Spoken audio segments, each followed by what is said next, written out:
इस पार्ट में हम मोस्ट आईएमपी क्वेश्चनों का अध्ययन करेंगे जो बोर्ड में पूछे गए 2018 से लेकर 2024 तक जितने प्रश्न हैं उनका अध्ययन करेंगे। इसके साथ साथ में हम लोग अलग अलग असाइनमेंट में कौन से प्रश्न ट्रेंड में चल रहे हैं, यानी कि 2 या 2 से अधिक अगर असाइनमेंट में चल रहे हैं तो हमने 1 स्टार, या अगर 5 असाइनमेंट में हैं वो प्रश्न दिया है तो हमने 2 स्टार लगाए हुए हैं। ओके, यानी ये जो है ट्रेंड में चल रहा है, आपको ये ज़रूर याद करना है। पहले इसको समझ लेते हैं। हमको यहाँ पर पार्ट 6 में विभाग ए में क्वेश्चन नंबर 6 मिलेगा 1 अंक का, विभाग बी में क्वेश्चन नंबर 23 मिलेगा 1 अंक का, और विभाग सी में आपको कुछ तैयार करना नहीं, विभाग डी के लिए कुछ तैयार नहीं करना है, विभाग ई के लिए कुछ भी तैयार करना नहीं है, बोर्ड के प्रश्न पत्र के अनुसार है। विभाग एफ में आपको क्वेश्चन नंबर 60 करना है और 5 नंबर का आएगा, यानी टोटल 7 अंक का है, बराबर। यानी कि 6 अंक का पार्ट है, 7 अंक आपको इसमें से मिल जाएंगे क्योंकि एक यहाँ पर बेस्टा पूछते हैं। अब देखते हैं इसका पार्ट 6 प्रस्तुतिकरण प्रेजेंटेशन के कौशल्य। विभाग ए पहला है, ट्रेंड में चल रहा है, प्रेजेंटेशन में कौन केंद्र स्थान पर होना चाहिए। ऑप्शन ए प्रेक्षक, ऑप्शन बी अधिकारी, ऑप्शन सी नेता, ऑप्शन डी प्रस्तुतकर्ता। जुलाई 2018 में, 19 में, 22 में पूछा है, मार्च 2020 में, 23 में, 24 में पूछा है, अगस्त 2020 में, मई 2021 में पूछा है। यानी 18 से लगातार इसको पूछते आ रहे हैं तो इसको करना जरूरी है। इसका आंसर है आएगा ऑप्शन ए प्रेक्षक, इसका आंसर आता है। दूसरा है यहाँ पर मौखिक प्रस्तुतिकरण द्वारा इच्छित परिणाम लाने के लिए किसकी सज्जता की आवश्यकता नहीं है। ऑप्शन ए मुद्रा, धनराशि की, समय की, ऑप्शन सी आवाज़, ध्वनि व उच्चारण की, उपकरण की। तो यहाँ पर इसका आंसर आएगा ऑप्शन सी आवाज़ यानी ध्वनि व उच्चारण की। तीसरा भी ट्रेंड में चला है, टेक्नोलॉजी का उपयोग करके निम्न में से किसके द्वारा मौखिक व लिखित दोनों का समन्वय करके प्रस्तुतिकरण किया जा सकता है। मार्च 2018 में पूछा गया है। ऑप्शन ए वक्तव्य, ऑप्शन बी व्यू रचना, option C power point presentation, option D निवेदन। इसका आंसर आता है ऑप्शन क्या आएगा, ऑप्शन सी आएगा पावर पॉइंट प्रेजेंटेशन। चौथा भी ट्रेंड में चल रहा है, पावर पॉइंट प्रेजेंटेशन हेतु प्रत्येक स्लाइड शो में स्लाइड कैसी होनी चाहिए। जुलाई 2023 में पूछा है। उत्तर है महत्तम संख्या में, ऑप्शन बी महत्तम विस्तृत लिखावट वाली, ऑप्शन सी महत्तम चित्रा व प्राण संचार वाली, ऑप्शन डी सप्रमाण संख्या एवं अन्य उपयोगी तत्वों वाली होनी चाहिए। इसका आंसर है ऑप्शन डी सप्रमाण संख्या एवं अन्य उपयोगी तत्व वाली होनी चाहिए। पांचवा भी ट्रेंड चला है, सामने वाले पक्ष की दलील स्वीकार करने के लिए पेश करने वाले में क्या होना चाहिए। मार्च 2019 में पूछा है। ऑप्शन ए निडरता एवं गंभीरता, ऑप्शन बी सज्जता एवं समझता, ऑप्शन सी जागरूक एवं आतुर, ऑप्शन डी प्रामाणिक एवं योग्यता। इसका आंसर है, पाँचवें का आंसर है सजगता और क्षमता, यानी कि बी ऑप्शन है। छठा है प्रस्तुतिकरण की सफलता निश्चित करने में निम्न में से किसका समावेश होता नहीं है। मई 2021 में पूछा गया है। उत्तर है प्रस्तुतकर्ता, ऑप्शन बी टेक्नोलॉजी का उपयोग का, ऑप्शन सी श्रोता या प्रेक्षकों की ग्रहण शक्ति, ऑप्शन डी प्रस्तुतकर्ता की जाति। इसका आंसर ऑप्शन डी आता है प्रस्तुतकर्ता की जाति। सातवां ट्रेंड में चल रहा है, निम्न में से किसको प्रस्तुतिकरण की अभिव्यक्ति की लाक्षणिकता अनुसार प्रेजेंटेशन के प्रकार नहीं गिनाए जा सकते हैं। मार्च 2022 में पूछा है। ऑप्शन ए मौखिक, ऑप्शन बी लिखित, ऑप्शन सी श्राव्य, option D power point presentation. इसका आंसर क्या आता है, ऑप्शन बी सी आता है श्राव्य।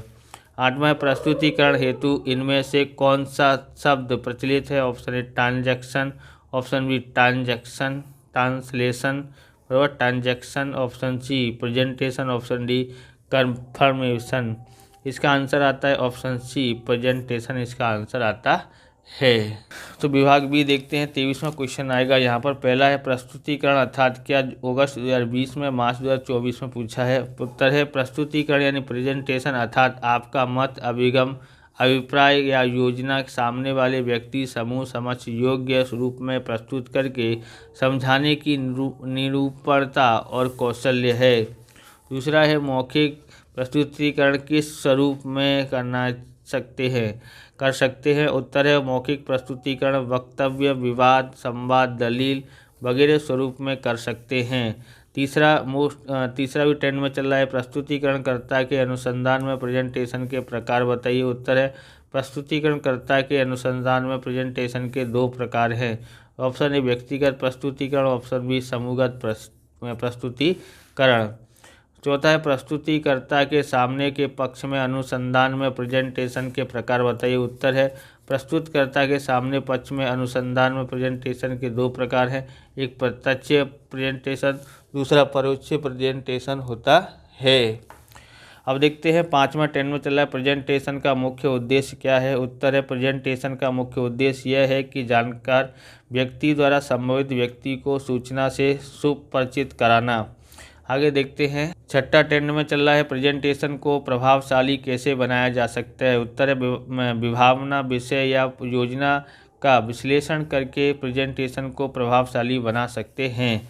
7वां है प्रेजेंटेशन को किसके संयोग से रसप्रद रीति से प्रस्तुत कर सकते हैं। उत्तर है प्रेजेंटेशन को विविध टेक्नोलॉजी का प्रयोग से रसप्रद रीति से प्रस्तुत कर सकते हैं। 8वां प्रेजेंटेशन में कौन केंद्र स्थान पर होना चाहिए। मई 2021 और मार्च 2022 में पूछा गया है। उत्तर प्रेजेंटेशन में प्रेक्षकों को केंद्र स्थान पर होना चाहिए।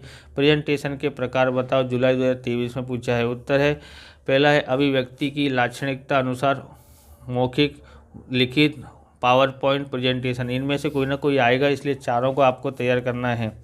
प्रस्तुतिकरणकर्ता के अनुसंधान में के अनुसार पूछे तो नंबर 1 व्यक्तिगत प्रेजेंटेशन, दूसरा है समूहगत प्रेजेंटेशन। अगर प्रस्तुतिकर्ता के सामने के पक्ष के अनुसंधान के अनुसार पूछे तो नंबर 1 प्रत्यक्ष प्रेजेंटेशन, नंबर 2 परोक्ष प्रेजेंटेशन। चौथा प्रस्तुतिकरण के उद्देश्य के अनुसंधान के अनुसार प्रेजेंटेशन के प्रकार पूछे तो पहला है सूचना प्रसार प्रेजेंटेशन, दूसरा है सूचना दाता प्रेजेंटेशन, तीसरा है जागृति लाने वाला प्रेजेंटेशन, चौथा है दलित द्वारा बात गले उतारने वाला प्रेजेंटेशन, 5वां निर्णयात्मक प्रेजेंटेशन। 10वां ट्रेंड में चला है निर्णयात्मक और सूचनाप्रद प्रेजेंटेशन के उदाहरण दीजिए। तो उत्तर है निर्णयात्मक प्रेजेंटेशन के उदाहरण है बोर्ड ऑफ डायरेक्टर की मीटिंग, कोर्ट केस के अंत में जज का निर्णय इत्यादि। सूचनाप्रद यानी अध्ययन, प्रशिक्षण इत्यादि।